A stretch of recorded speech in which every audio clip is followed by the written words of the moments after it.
the majority of people would find contentment in having a place they can refer to as home. No matter how little, ordinary or commonplace it is, at least it is yours. Now, imagine the scenario of owning not just one, but numerous billion-dollar houses. Pretty crazy, right? Join us as we show you the dream of everyone and the reality of one. Bonjour! Well, for today's video, we will explore the $10 billion mansion of Qatar's royal family. Comments on! When it comes to a country's wealth, Qatar is considered to be the third richest nation in the world. Incroyable! It is governed by the al-Thani family, a well-off Middle Eastern nation known for its abundant oil reserves. Let's take a peek at their lavish mansions, beginning with the Doha Royal Palace, their main residence located in Qatari land. This 40,000 feet property is made up of 15 jaw-dropping mansions that cost more than $1 billion to build. Ooh la la! You might be wondering why it's so expensive. Well, the house is just coated with gold. Real gold! And the fact that it can accommodate up to 500 cars. Wee! You heard that right. 500 cars! Well, apparently, the royal family has a thing for cars, especially 31-year-old Prince Khalifa bin Hamad bin Khalifa al-Thani. This guy has a collection of the most luxurious cars in the world, including Lamborghinis, Bugattis, and Ferraris, the kind of cars that only the super rich can afford. And he got not just one, but he owns multiple models from these luxurious brands. Impressionant! The Oman Royal Palace. Sheikh Tamim bin Hamad al-Thani constructed another palace in Oman in 2019. It's actually quite mysterious, but we got you! It overlooks Oman's rivers and lakes, and was built with white materials and gold accents, just like the Doha Palace. The development started in 2017 and was finished in 2019. Wow! In a short period of time, they managed to build a place like this? C'est magnifique! As seen by many holdings and investments in different nations, the royal family's influences and riches go beyond Arab curves. They are known as the largest landowners in London, and we will take a look at each of the assets they have acquired. Cornwall Terrace in London's Regent's Park. Sheikha Mossa bint Nasser al-Misned, one of the previous emir's wives, purchased 3 houses in Cornwall Terrace valued at more than $114 million. The row of homes is said to be among the priciest in the world. According to the reports, she bought this in 2013 with an eye of transforming them into a 17-bedroom mansion, complete with 14 lounges, a swimming pool, a theater, and a juice bar. Semi-ton! Once the Cornwall mansion is finished, it is expected to be the most expensive private residence in London and worth more than $300 million. The Blue Arts Townhouse. Nestled in the heart of 79 East and 72nd Street is the exquisite and culturally significant townhouses called the Blue Arts. It is the last and largest of the elite institution's 6 properties to be sold. The royal family later acquired the townhouses and invested years of construction effort in merging them into a mega mansion, which now boasts 2 levels of bedrooms and bathrooms, an indoor swimming pool, and other amenities. Seafood! A property in New York. Qatar's royal family bought New York property in 2017. It is a pretty interesting story. The $41 million home was bought for the servants alone. Puto Warsa?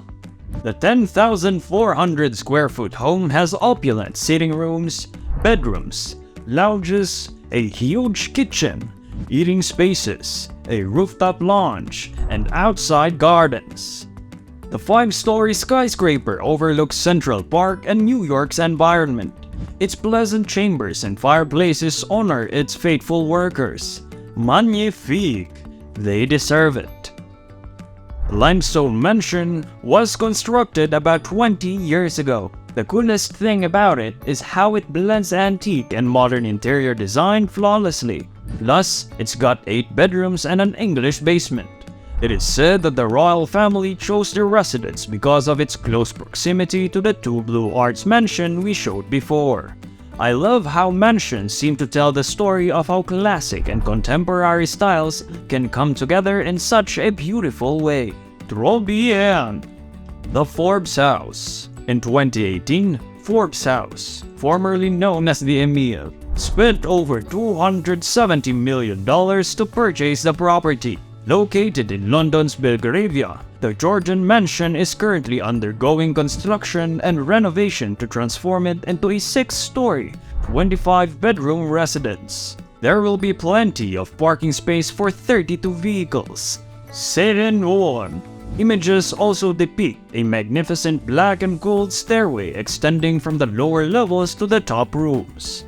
The first 11 bedrooms are located on the ground level, together with a library, guest salon, drawing room, dining hall, and kitchen. The basement features various amenities such as a treatment room, sauna, Turkish bath, gym, beauty room, and 2 plunge pools. In short, everything you need is here. Wow! The most expensive waterside mansion. It's no surprise that the Qatar royals have purchased Turkey's expensive waterside house. It was first reported that it was sold for more than $100 million to Qatari billionaire Abdul Hadi Mana Al-Zem. However, it has been revealed that this businessman is actually the father-in-law of Sheikh Tamim bin Hamad, the ruler of Qatar. He visited Turkey in early 2015 with his second wife, who fell in love with the mansion. Who wouldn't be? I mean, it sits on over 6,000 square meters and even entered the Forbes list. This property is really exquisite. Je reste bouche bée. The properties of the royal family don't stop there, because aside from these mega mansions, they also own a lot of commercial buildings and projects. The Shard skyscraper, which stands at 310 meters and costs around $2.5 billion, is a great example of this. And did you know that this Shard skyscraper is the tallest structure in London? Now you know. Spectacular! The Shard is a 95-story skyscraper featuring residential flats up to the 72nd level and an occupancy of over 5,000 individuals. Its topmost floor offers a magnificent 360-degree view of London, which has made it a sought-after location for romantic events. Ponce Romantique. The structure also has 7 high-end restaurants, event facilities, spectacular artwork, and the Shangri-La Hotel, which is one of the world's tallest swimming pools. The Qatar royal family deserves credit for accomplishing this project. Irving Cellar began construction in 2000 but faced multiple challenges, including a 2008 worldwide recession that almost ruined it. They also own stakes in prestigious London establishments, such as the iconic Harrods department store, which has a strict dress code for visitors. So be sure to dress with your best effort. On to do.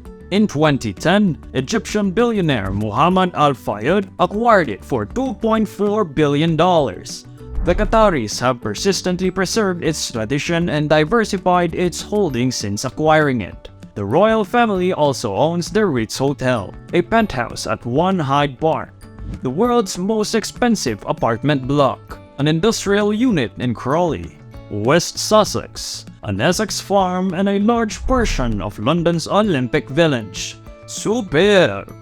According to a 2017 article in The Telegraph, the Qataris possess more property in London than the Queen herself.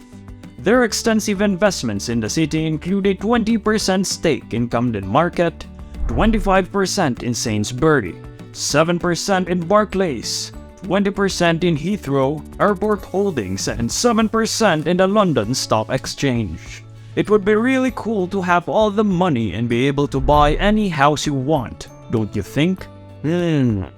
Voila! That concludes our tour with the royal family's properties. If you had the chance, what mansion would you want to get? Let us know in the comments below. If you want to stay in the loop with all the latest luxury news, make sure to subscribe to our channel and hit that bell button. We'll see you on the next upload. Merci!